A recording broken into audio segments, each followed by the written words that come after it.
আসসালামু আলাইকুম viewers, FM কিচেনে আপনাদের স্বাগতম। আমি মেঘলা হাসান। আজকে আপনাদের জন্য নিয়ে এসেছি নতুন একটি রেসিপি। আজকে আমি শেয়ার করছি কাঁচা মরিচের রসগোল্লা। এখন অনেকের মনে কোশ্চেন হচ্ছে যে কাঁচা মরিচের রসগোল্লা এটা আবার কি, ঝাল হবে না তো? না ভাই, কাঁচা মরিচের রসগোল্লা, আমার ভিডিওটা যদি পুরোপুরি দেখেন তাহলে বুঝতে পারবেন যে কিভাবে কাঁচা মরিচের রসগোল্লাটা তৈরি করেছি। আর মিষ্টি তো মিষ্টি হয়, কাঁচা মরিচের জাস্ট একটা ফ্লেভার হবে, মিষ্টি মিষ্টি জায়গায় ঠিকই থাকবে। মিষ্টিটা খুবই স্পঞ্জি হয়েছে, খুবই মজাদার হয়েছে। বাজার থেকে কিনে আনা মিষ্টি থেকে কোনো অংশে কম নয়। আমার ভিডিওটা সম্পূর্ণ না টেনে দেখবেন, তাহলে বুঝতে পারবেন যে মিষ্টিটা আমি খুব অল্প ইনগ্রিডিয়েন্টসেই তৈরি করেছি। এখন আমি মূল রেসিপিতেই চলে যাচ্ছি, চলুন।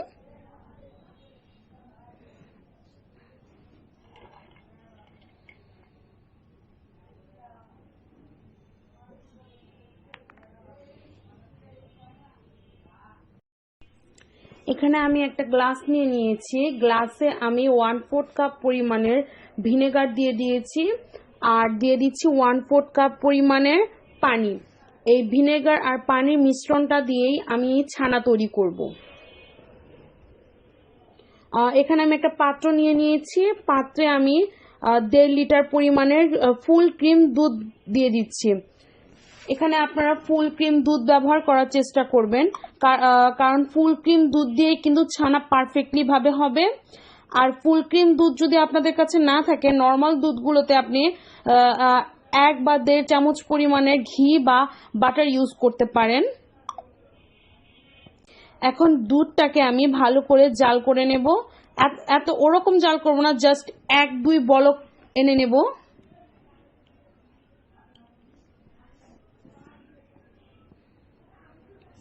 দুধটাকে আমি ভালো করে নেড়ে চেড়ে এটাকে আমি বলক আনিয়ে ফেলবো। আর এর মধ্যে কিন্তু কোনো ধরনের সর ফেলা যাবে না।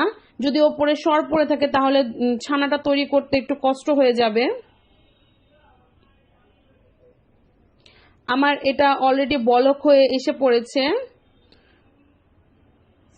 তো এখন আমি এটাতে যে ভিনেগার আর পানির মিশ্রণটা রয়েছে এটা আমি মিক্স করে ফেলবো।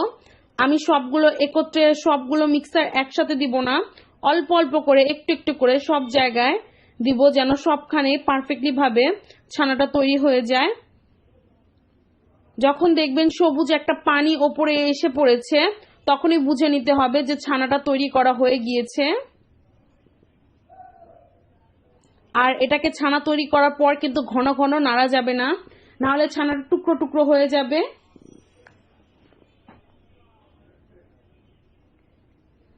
এই দেখুন, আস্তে আস্তে কিন্তু আমার ছানাটা তৈরি হয়ে গিয়েছে। একটা সবুজ পানি কিন্তু দেখা যাচ্ছে। যদি কোনো জায়গায় সাদা অংশ থাকে তাহলে আপনি পানি এভাবে উঠিয়ে নিয়ে ওই সাদা অংশে দিতে পারেন, এতে করে কি ওটাও ছানা হয়ে যাবে। এক্সট্রা করে ভিনেগার পানির প্রয়োজন হবে না। এভাবে আপনি ছানাটাকে একটু বলক আনিয়ে একটু টাইট করে তারপর ছেঁকে নেব। ছেঁকে নেওয়ার জন্য এখানে আমি একটা পাতিল ব্যবহার করেছি আর একটা স্ট্রেনার নিয়েছি, যা ভিজা কাপড় দিয়ে আমি এখন মুড়িয়ে নেব। কাপড়টা কিন্তু ভিজা হতে হবে, শুকনো কাপড়ে কিন্তু পানিটা সহজে পড়বে না। এখন আমার এটাও কিন্তু একটু জাল করা হয়ে গিয়েছে। এখন আমি ছেঁকে নেব। ছেঁকে নেওয়ার পরে কিন্তু আমি এটাকে পানি দিয়ে ধুতে হবে, কারণ যে ভিনেগারের যে একটা স্মেল আছে সেই স্মেলটা না হলে রয়ে যাবে। ঠান্ডা পানি দিয়ে সাথে সাথে এটাকে ধুয়ে নিতে হবে। যদি আপনার টক দই দিয়ে ছানাটা তৈরি করেন তাহলে কিন্তু এর ধোয়াটার প্রয়োজন পড়বে না। এখন আমি এটাকে ভালো করে চিপড়িয়ে ঝরিয়ে নেব। 1 ঘন্টার মতো এটাকে আমি স্ট্রেনারে রেখে দেব। আস্তে আস্তে পানি বের হয়ে যাবে। 1 ঘন্টা পর আমি আবার ফিরে আসছি।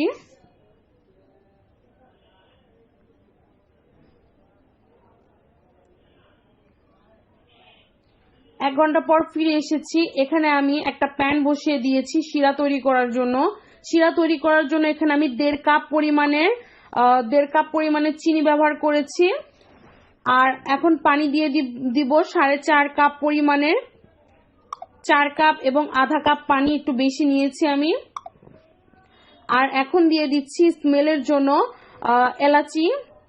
আপনারা এলাচি পাউডারও ব্যবহার করতে পারেন, তবে এলাচি পাউডার থেকে গোটা এলাচিটা ব্যবহার করাই ভালো। এখানে আমি এলাচিগুলো ফাটিয়ে দিচ্ছি যেন স্মেলটা খুব সুন্দর ছড়ায়।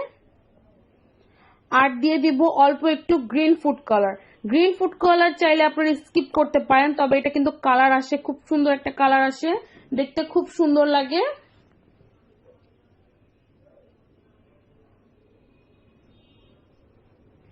এখন এটাকে ফুটিয়ে নেব। ফুটাতে ফুটাতে কিন্তু আমি এখন যে ছানার ডোটা রয়েছে ডোটাকে একটু ময়ান করে নেব। প্রথমে কিন্তু ডোটা একটু ঝুরি ঝুরি হবে, এটাকে স্মুথ তৈরি করতে হবে আমাদেরকে। আমরা যেরকম রুটি বানাই, রুটির যে ময়ানটা করি, রুটির ময়ানটা যেরকম আমরা মথে নেই, ঠিক সেভাবে আলতো হাতে মথতে হবে। রুটির ময়ানটা কিন্তু আমরা স্মুথলি মথি না, কিন্তু আমাদের এই ছানার ক্ষেত্রে স্মুথলি ভাবে মথতে হবে। সম্পূর্ণ শরীরের ভার ইউজ করা যাবে না, সম্পূর্ণ পাঁচ আঙ্গুলের জোর দিয়ে এটার ময়ানটা তৈরি করতে হবে। এটার ময়ানটা আমার তৈরি করা হয়ে গিয়েছে। আপনারা বুঝবেন কিভাবে ময়ানটা তৈরি হয়ে গিয়েছে, এভাবে হাতে নিয়ে একবার একটু ডলে দেখবেন যে ময়ানটা হয়েছে কিনা, স্মুথলি লাগছে কিনা। যদি স্মুথলি না লাগে আপনারা আবার ময়ান করে নেবেন, অথবা হাতে একটু মিষ্টি শেপ করে নেবেন। যদি স্মুথলি ভাবে মিষ্টি শেপ হয়ে যায় তাহলে বুঝে নেবেন যে ময়ানটা একদম পারফেক্ট হয়েছে। এখন আমি এটাতে কাঁচামরিচ বাটা ব্যবহার করেছি। কাঁচামরিচ বাটা 1/4 চা চামচ পরিমাণ, আর হলো গ্রিন ফুড কালার 1/4 চা চামচ পরিমাণের। কাঁচামরিচ যতটুকু ব্যবহার করেছি এর জন্য কিন্তু ঝাল হবে না, জাস্ট একটা স্মেল ছড়াবে কাঁচামরিচের, নাহলে বুঝবেন কিভাবে এটা কাঁচামরিচের রসগোল্লা। তো আমি এখানে অল্প একটু কাঁচামরিচ বাটা ব্যবহার করেছি। আর গ্রিন ফুড কালার ব্যবহার করার কারণ হচ্ছে খুব সুন্দর একটা কালার আসবে, যেহেতু কাঁচামরিচের রসগোল্লা। আমার এটা কিন্তু মথা হয়ে গিয়েছে, দেখতেই পাচ্ছেন খুব সুন্দর একটা লেমন কালার এসেছে, দেখতে খুব সুন্দর লাগছে, আমার কাছে ভীষণ ভালো লাগছে।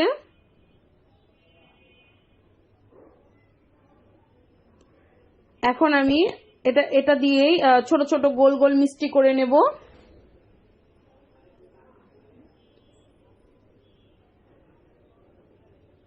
আমার এটা মধ্যে কমপক্ষে 10 মিনিট সময় লেগেছে। 10 মিনিট সময় ধরেই আমি এই মিষ্টির ডোটা মথে নিয়েছিলাম।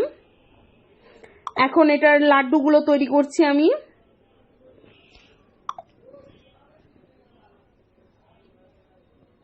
দেখুন খুব সুন্দর গোল গোল রসগোল্লার মতো খুব কিউট কিউট মিষ্টিগুলো তৈরি করছি। মিষ্টি এমন ভাবে তৈরি করবেন যেন এর ভেতরে কোনো ক্র্যাক না থাকে। যদি কোনো ফাটল থাকে তাহলে কিন্তু মিষ্টিটা আপনি যখন শিরা ভিজাবেন তখনই কিন্তু এটা ফেটে যাবে, ফেটে একদম গুঁড়ো গুঁড়ো হয়ে যাবে, খাওয়াই যাবে না। তো এটাকে এমন ভাবে স্মুথলি ভাবে তৈরি করতে হবে যেন এর ভেতরে কোনো ক্র্যাক না থাকে, বাহির দিয়ে কোনো ফাটল দেখা না যায়।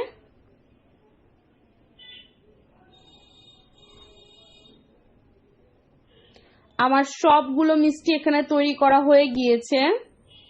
আমার এই মিষ্টিগুলো তৈরি করতে 2 মিনিটের মতো সময় লেগেছে। দেখুন খুব কিউট কিউট ছোট ছোট বল হয়েছে। এখন এগুলোকে শিরায় ঢালতে হবে। এখন যে দেখি শিরার কি অবস্থা। টানা 12 কি 13 মিনিট পর আমি শিরা এখানে এসেছি। দেখুন খুব সুন্দর, ঢাকনাটা খোলার সাথে সাথে খুব সুন্দর একটি স্মেল পেয়েছি আমি। এখন সবগুলো মিষ্টি একে একে দিয়ে দেব। মিষ্টিগুলো সব আমি একে একে দিয়ে দিচ্ছি। মিষ্টিগুলোকে এমন একটা পাত্রে তৈরি করতে হবে যেন পাত্রটা খদ্দল টাইপের হয়। শিরাগুলো অল্প দিলে যেন বেশি শিরা মনে হয়, যাতে মিষ্টিগুলো আপনি ঘুরে ঘুরে নিজে নিজেই কুক হতে পারে। এখন আমি এটাকে ঢাকনা দিয়ে ঢেকে দেব। 2 মিনিট পর আমি আবার ফিরে আসব।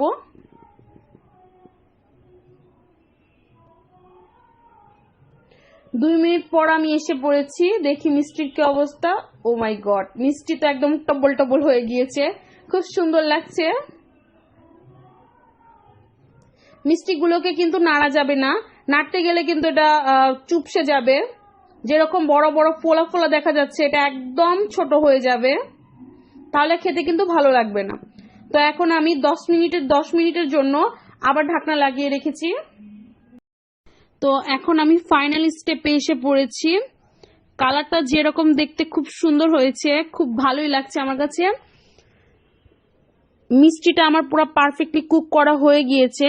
এখন আপনারা বুঝবেন কিভাবে যে মিষ্টি পারফেক্টলি কুক হয়েছে কিনা। মিষ্টিটা যখন কাঁচা অবস্থায় দেখতে অন্যরকম লাগবে, কিন্তু কুক হওয়ার পর, জাল করার পর মিষ্টিটা কিন্তু অন্যরকম কালার আসবে শিরা ভেতরে ঢোকার পর। দ্বিতীয় স্টেপ হচ্ছে এরকম একটা মগ নিয়ে নেবেন, গ্লাস ভর্তি পানি দিয়ে, নর্মাল টেম্পারেচার পানি দিয়ে, যে পানি আমরা খাই, এই পানিতে আপনি মিষ্টিটা ছেড়ে দিবেন। যদি মিষ্টিটা নিচে ডুবে যায় তাহলে বুঝে নেবেন শিরাটা পারফেক্টলি ভেতরে ঢুকে গিয়েছে। তো এখন আমি চুলাটা অফ করে ঠান্ডা করে নেব। কিছুটা কাঁচামরিচ ওপরে ছিটিয়ে নিচ্ছি। এটা খুব একটা কালার, এটা খুব সুন্দর একটা ঘ্রাণ আসবে। এখন আমি ঢাকনা দিয়ে ঢেকে ঠান্ডা করে নেব মিষ্টিটাকে।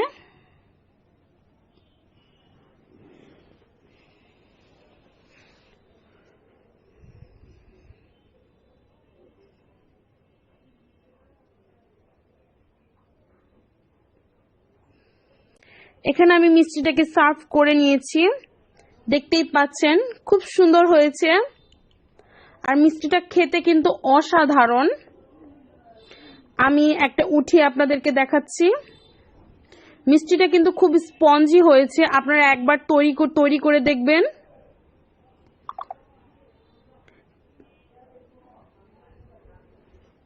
সামান্য একটু শিরা নিয়ে নিচ্ছি। কাঁচামরিচের মিষ্টি বলে মিষ্টিতে প্রচুর পরিমাণে ঝাল থাকবে তেমন কিছু না ভাই, মিষ্টি তো মিষ্টিই থাকবে, আর কাঁচামরিচ জাস্ট একটা ফ্লেভার ছড়াবে। তো এখন আমার ভিডিওটা আপনাদেরকে কেমন লাগলো আমাকে কমেন্ট করে জানাবেন, এবং একবার হলেও এই মিষ্টিটা তৈরি করে খাবেন। খুবই মজাদার, খুবই ভালো লেগেছে আমার জন্য দোয়া করবেন এবং লাইক কমেন্ট শেয়ার করবেন, সাবস্ক্রাইবও করবেন।